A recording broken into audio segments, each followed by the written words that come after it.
कोई भी सपना साकार करने के लिए सबसे जरूरी है सही कोच का होना। चुनिए NISM क्लासेस को और करें अपने NISM NCFM का सपना साकार।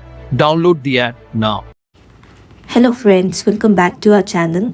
सो एज यू ऑल नो कि हमने NISM 8 सीरीज़ के बहुत सारे क्वेश्चंस एंड आंसर्स डिस्कस किए थे। So from today we are going to start discussing questions and answers research analyst के, which is also a part of NISM examinations. So research analyst एक बहुत important exam है जो बहुत सारे traders investors करते हैं। You will gain good knowledge about stock market, about investing, about where to invest at what time. So all this things you get to know from research analyst examinations. ठीक है, सो आज से हम इसके question and answer discuss करेंगे। तो चलिए हम देखते हैं अपना फर्स्ट क्वेश्चन क्या है। The work of research analyst can be hampered by। So क्या होता है एक रिसर्च एनालिस्ट का काम और उसमें रुकावट आ सकती है कौन सी चीज़ से? That is the question. ठीक है, तो पहली बात, एक रिसर्च एनालिस्ट का काम ये होता है कि वो बहुत सारे स्टॉक्स है, बहुत सारे इंस्ट्रूमेंट्स है स्टॉक मार्केट में, उन सब की रिसर्च करे और उसके बेसिस पे एडवाइजरी प्रोवाइड करे। राइट, कि कब बाई करना है, कब सेल करना है, which is the right time to invest in a stock. So all these things, ये सारी चीज़ें होती है रिसर्च एनालिस्ट के अंदर में।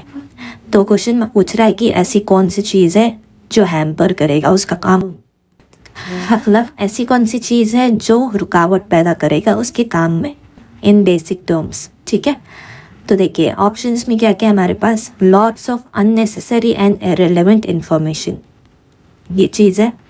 नेक्स्ट क्या है? Contradiction of data from multiple sources, inaccessibility of data, all of the above.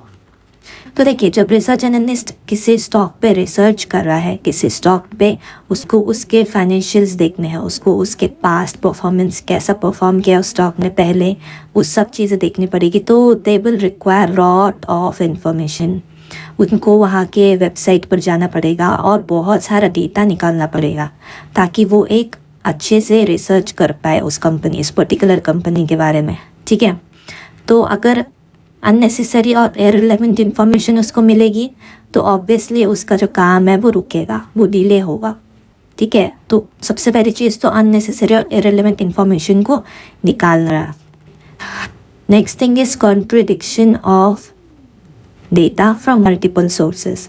तो अगर कोई रिसर्च एनालिस्ट बैठा है और बहुत सारे मल्टीपल सोर्सेस से वो डेटा निकाल रहा है, तो देयर कैन बी केस कि उसको अलग अलग जगह पे अलग अलग इंफॉर्मेशन मिले, तो इस वजह से उसका काम डिले होगा, हैम्पर करेगा। तो दिस इज़ ऑल्सो राइट। ठीक है, इनएक्सेसिबिलिटी ऑफ डेटा, तो अगर उसके पास डेटा पूरा एक्यूरेट डेटा है ही नहीं, उसको कुछ चीज़ें नहीं मिल रही हैं, तो obviously it will impact his work. तो इसका करेक्ट आंसर हो जाएगा ऑल ऑफ द अबव। ठीक है, next question, which committee is responsible for reviewing the financial statements of the company and for nominating the auditors.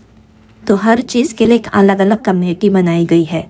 ठीक है, तो कौन सी कमेटी रिस्पॉन्सिबल है जो फाइनेंशियल स्टेटमेंट्स रिव्यू करती है कंपनी की और ऑडिटर्स को नॉमिनेट करती है? तो ऑप्शंस में है audit committee, nomination committee, remuneration committee, board of committee. तो इसका करेक्ट आंसर है ऑडिट कमेटी। तो ऑडिट कमेटी का ये काम है कि वो फाइनेंशियल स्टेटमेंट्स को रिव्यू करे और नॉमिनेट करे ऑडिटर्स को। तो इसका करेक्ट आंसर हो जाएगा ऑडिट कमेटी। अब ये एक बेसिक क्वेश्चन है which you need to learn, like which you need to remember.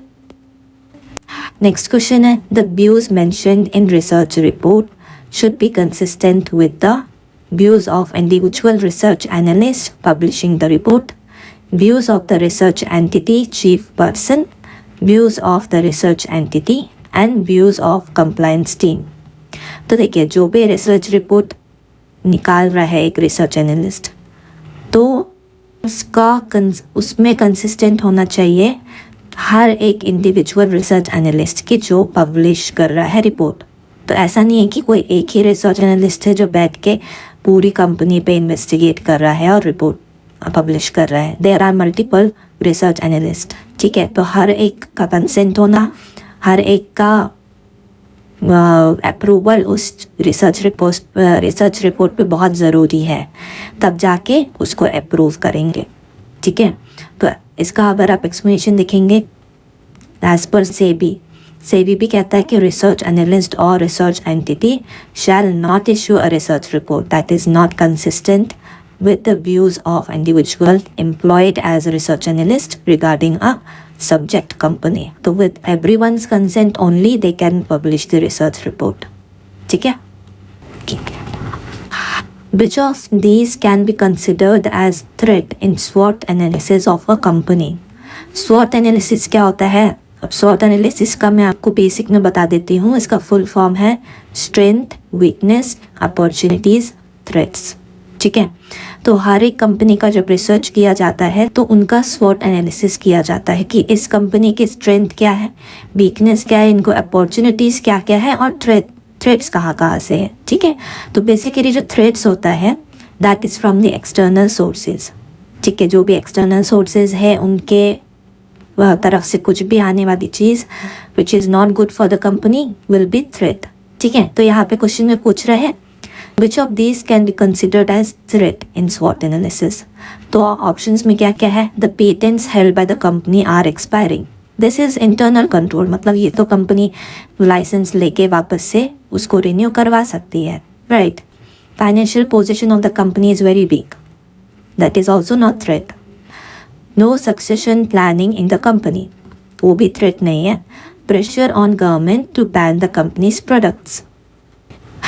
अब इसको हम कंसिडर कर सकते हैं थ्रेट में, बिकॉज ये पहली चीज़ तो ये एक्सटर्नल सोर्सेज से आ रहा है।